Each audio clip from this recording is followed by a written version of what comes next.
Hello! Welcome to Shisha couple. మీరందరూ ఎలా ఉన్నారు? మేమైతే చాలా బాగున్నాం. Firstly thank you so much for supporting our Goa content. మా ట్రిప్ ఆల్మోస్ట్ ఎండ్‌కి వచ్చేసింది. ఇంకొక 1 లాంగ్ వీడియోతో వి విల్ బీ డన్. మీకెలా అనిపించిందో డూ షేర్ యువర్ ఫీడ్‌బ్యాక్. ఈ వీడియోలో మనం నార్త్ గోవా నుంచి సౌత్ గోవా వెళ్ళబోతున్నాం. ఆన్ ద వేలో ఒక ఫారెస్ట్ మధ్యలో మేము తప్పిపోయాం. సో అందులో నుంచి బయటికి ఎలా వచ్చాం, how did we explore a hidden waterfall and ఒక వైల్డ్ లైఫ్ సాంచురీ కూడా చూసేయండి. అండ్ ఫైనలీ మీరు ఎప్పుడు మర్చిపోలేనంత బ్యూటిఫుల్ సన్సెట్ కూడా చూపించేస్తాం. Stay tuned in the video till the end. You'll definitely enjoy a lot. So ముందు లాస్ట్ వీడియో మీరు చూసుంటే కనుక ఎర్లీ మార్నింగ్ లెగిసి మేము బీచ్కి వెళ్ళి కొన్ని పిక్చర్స్ అయితే క్లిక్ చేసుకున్నాం. అందుకే లేట్ అయిపోయాం, లేకపోతే మేము ఎర్లీ మార్నింగే స్టార్ట్ అవ్వాల్సింది. ఏ జరిగినా మన మంచికే, లెట్స్ టేక్ ఇట్ స్లో అన్నట్టు హోటల్ వెకేట్ చేసేసి సౌత్ గోవాకి అయితే స్టార్ట్ అవుతున్నాం. I was very exhausted at this point in time. ఏదో ఊరికే ఈ వ్యూ బాగుంది, ఈ టైంలో రెయిన్ పడితే బాగుంటుంది అన్నానంతే. పాజిటివ్ అంటే అవుతుందో లేదో కానీ నెగిటివ్ అంటే మాత్రం వెంటనే అయిపోతుంది కదా. అందుకే ఏం మాట్లాడినా మంచిగా మాట్లాడాలి అంటారు. Within like few minutes అనుకుంటా సడన్లీ రెయిన్ వచ్చేసింది. It is very hot till then. మీరు వీడియో చూసినా తెలుస్తుంది కదా, ఇట్స్ వెరీ బ్రైట్. ఇంక ఈ ఫారెస్ట్ మధ్యలో వర్షం పడుతుంటే చాలా భయమేసింది. కార్ పైన ఎవరో స్టోన్స్తో కొడుతున్నంత పెద్ద పెద్ద రెయిన్. ఒక పాయింట్ ఆఫ్ టైంలో అయితే వడగళ్ళ వాన పడుతుందేమో అని భయపడ్డాను నేనైతే. If I pronounced it right, అదే ఐస్తో రెయిన్ పడుతుంది కదా. అండ్ గోల్డెన్ ఆఫర్ ఏంటంటే వెంటనే జీపీఎస్ కూడా డౌన్ అయిపోయింది. మా కార్కి ఆఫ్లైన్ చేసుకునే ఫెసిలిటీ లేదు. మేము కూడా అంత ప్రిపేర్ అయ్యలేము. గోవా లాంటి సిటీలో నెట్వర్క్ లేకుండా ఉంటుందని అసలు అనుకోం కదా.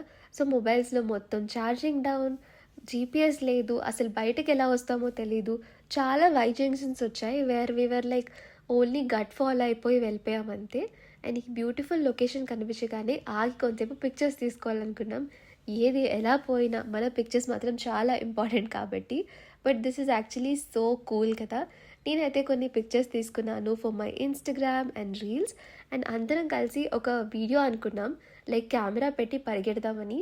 ఎక్స్పెక్ట్ చేసింది ఒక షాట్ అయితే రియాలిటీలో లగెత్తరా ఆజామూలా వచ్చింది. మీకు అలా అనిపించిందో లేదో కామెంట్ చేసేయండి. శశిలో నాకు నచ్చిన one of the main quality ఏంటంటే రష్ చేయరు థింగ్స్ని. చాలామంది మెన్ ఏంటంటే గాబరుగా ఉంటారు కదా, వెళ్ళిపోదాం చూసేద్దాం. సో తను జర్నీకి ఇంపార్టెన్స్ ఇస్తారు డెస్టినేషన్ కన్నా. తర్వాత అది లేట్ అయినా ఏమైనా చూసుకోవచ్చు, కానీ ముందైతే మాత్రం we have to live in that moment అని. తన దగ్గర అయితే నేను మెయిన్లీ అది నేర్చుకున్నాను. సో ఇక్కడ చాలాసేపు మాట్లాడుకుంటూ ఆటలాడుకుంటూ ఇక్కడ శశి ఏమో అరిరేవ్ అన్న స్టెప్ నేర్పిస్తున్నారు విజయ్కి. నెక్స్ట్ టైం రెయిన్ పడితే ఆగి వేద్దాం అనుకున్నాం, బట్ ఇంకా రెయిన్ అయితే పడలేదు. ఓన్లీ ఆ పాయింట్ ఆ ప్లేస్లోనే వర్షం పడినట్టుంది. సో ఇంకా అలా వెళ్తూ ఉన్నాం. We didn't knew whether we're going in the right direction or wrong direction, but అలా గట్ ఫాలో అయిపోయి వెళ్ళిపోతున్నాం. అండ్ ఇంకా కొన్ని స్కూల్స్ ఇలా మనుషులు కనిపించాక కొంచెం ప్రశాంతంగా అనిపించింది. ఒక 1 hour అయితే మాత్రం ఏం అర్థం కాలే ఎటు వెళ్తున్నామని. ఇలా ఒక వైల్డ్ లైఫ్ సాంచురీ ఉంటే దారిలో ఎక్స్ప్లోర్ చేద్దామని ఆగాము. నేట్రవల్లి వైల్డ్ లైఫ్ సాంచురీకి వచ్చాం. సో అక్కడ అది ఎంట్రన్స్. లెట్స్ సీ లోపల ఏం కనిపిస్తాయి. నాకు తెలిసి జింకల కన్నా ఎక్కువైతే నేను ఎక్స్పెక్ట్ చేయను, ఎందుకంటే ముందెళ్ళిన వైల్డ్ లైఫ్ సాంచురీస్ అన్నిటిలోనే అవే కనిపించాయి. సింహం ఎదురుగా కూర్చుంది, అదే సింహమేనా విమెన్? సింహం లేడీ సింహం ఏమంటారు? లైనస్. తెలుగులో తెలియదు. ఆడుపులి. నేనే చూసే ఆడపులు అంటే టైగర్ కదా. సింహం. కామెంట్ చేసాను గాయస్. యూజువల్గా మనం జూకి అవి వెళ్ళినప్పుడు అక్కడ యానిమల్స్ హ్యాండీగా ఉంటాయి. బట్ ఇలాంటి వైల్డ్ లైఫ్ సాంచురీలో వాళ్ళ నేచురల్ హ్యాబిటేట్లో స్పాట్ చేయడం చాలా బాగుంటుంది కదా. మేమైతే బోల్డ్ అని హోప్స్ పెట్టుకొని వెళ్ళాము. మేము పాస్ట్లో వెళ్ళిన వైల్డ్ లైఫ్ సాంచురీస్లో కూడా మాకు పెద్దగా మేము యానిమల్స్ని స్పాట్ చేయలేదు. ఓన్లీ డియర్స్ అండ్ మంకీస్ని స్పాట్ చేసాం. ఇక్కడ కూడా పెద్దగా లేదు. బట్ ఈ వైల్డ్ లైఫ్ సాంచురీలో ఒక స్పెషాలిటీ ఏంటంటే there is a hidden waterfall అనమాట. అండ్ ఇట్స్ వెరీ రిస్కీ కూడా. లైక్ వాళ్ళు చెప్పడం అయితే అరౌండ్ 200 స్టెప్స్ ఉంటాయని చెప్పారు, కానీ I guess it was more than that. ఆ స్టెప్స్ కన్నా నాకు డేంజరస్గా ఏమనిపించిందంటే సైడ్లో హార్నెస్ ఏం లేదనమాట. కొంచెం లెగ్ స్లిప్ అయిందంటే కనుక డైరెక్ట్ లోయలోకి వెళ్ళిపోతాం. సో కొంచెం నాకు భయంగానే అనిపించింది. సో ఇన్ కేస్ మీరు గోవా వెళ్తున్నప్పుడు ఈ వాటర్ ఫాల్ కానీ ఈ వైల్డ్ లైఫ్ సాంచురీ కానీ ఎక్స్ప్లోర్ చేయాలి అనుకుంటే మాత్రం make sure you're wearing comfortable clothes and షూస్ని అయితే క్యారీ చేయండి, లేకపోతే చాలా స్లిప్ అవుతూ ఉంటుంది. స్టేర్స్ కూడా అంత లైక్ చిమ్మకానేం కాదనమాట, మొత్తం మట్టితో ఉంది. సో రెయిన్ అలాంటి మాన్సూన్ సీజన్ అయితే మాత్రం కాన్ఫిడెంట్గా స్కిప్ చేసేయండి, అసలు అవసరం లేదు. లేకపోతే మాత్రం you can definitely give this a try. So ఈ వాటర్ఫాల్ నేమ్ వచ్చేసి సవారీ వాటర్ ఫాల్స్ అండ్ చాలామంది వెళ్తూనే ఉన్నారు. సో అంత ఐసోలేటెడ్గా భయంగా లేదు. అండ్ అంత స్ట్రగుల్ చేసినందుకు is it really worth it అంటే yes, it is really worth it. Waterfall చాలా బాగుంది. ఇంకా మీరు ఫుల్ ఫ్లో ఉన్న సీజన్లో ఉంటే ఎలా ఉంటుందో కానీ సేఫ్టీ మెజర్స్ అయితే తీసుకున్నారు. కొన్ని తాడ్లు అయితే కట్టేశారు, దాన్ని బియాండ్ దాటొద్దు అని. ఇలాంటి ప్లేసెస్కి వచ్చినప్పుడు మాత్రం make sure you follow the regulations. వాళ్ళు ఒక రూల్ పెట్టారు అంటే there will be some reason behind it.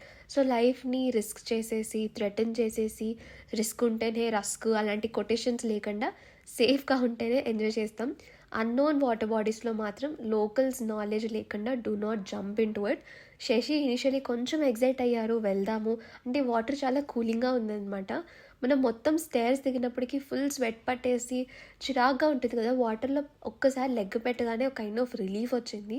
So వెళ్ళి స్నానం చేద్దారని అన్నారు కానీ I was not in to it. నేను ఫుల్ తిట్టేశాను, ఏం అవసరం లేదని చెప్పేసి. అక్కడ కూర్చుంటూ చాలాసేపు టైం స్పెండ్ చేస్తాం, చాలా పీస్ఫుల్గా అనిపించింది. నాన్న చూసుకొని దిగు.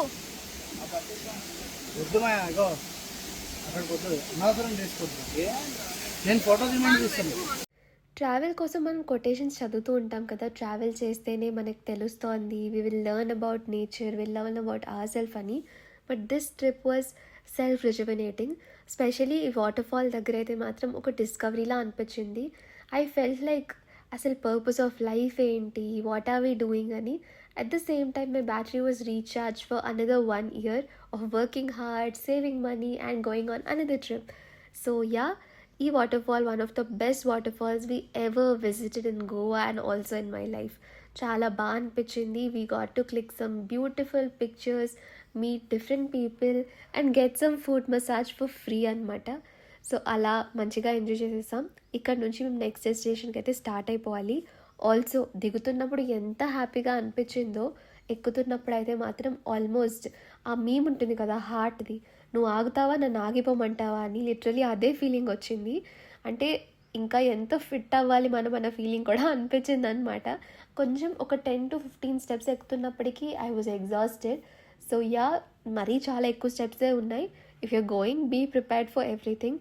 మాకైతే ఆల్మోస్ట్ ఎక్కడానికి ఒక ½ అన్ అవర్ పట్టింది, దిగడం ఒక 10-15 minutes పడితే. So yes, finally after lots of adventures waterfall అయితే ఫినిష్ అయిపోయింది. వాటర్ఫాల్ అయిపోయినాక we wanted to go to Palolem beach south గోవాలో.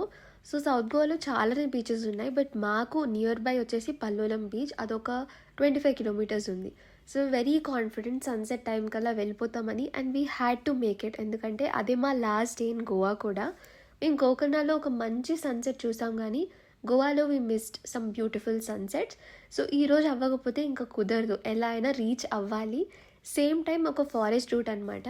ఇందాక చెప్తున్నట్టే scene, there is no GPS, nothing, there was no boards, ఎలా వెళ్ళాలో తెలియదు.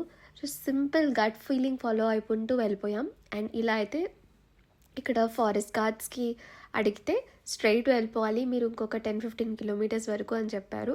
సో మధ్యలో ఆగుతూ లోకల్స్తో మాట్లాడుతూ వెళ్తూ ఉంటే చాలా బాగా అనిపించింది. సో ట్రావెల్ అంటే నీట్గా కార్లో వెళ్ళి ఏసీ వేసుకొని GPS పెట్టుకొని వెళ్ళడం ఇస్ డిఫరెంట్ ఫన్. ఉంటే ఇలా విండోస్ దించుకుంటూ నేచర్ని యాక్చువల్లీ నేచర్లో ఉన్నట్టు ఫీల్ అవుతూ అక్కడున్న లోకల్ పీపుల్తో ఇంటరాక్ట్ అవుతూ వెళ్తుంటే చాలా బాగా అనిపించింది.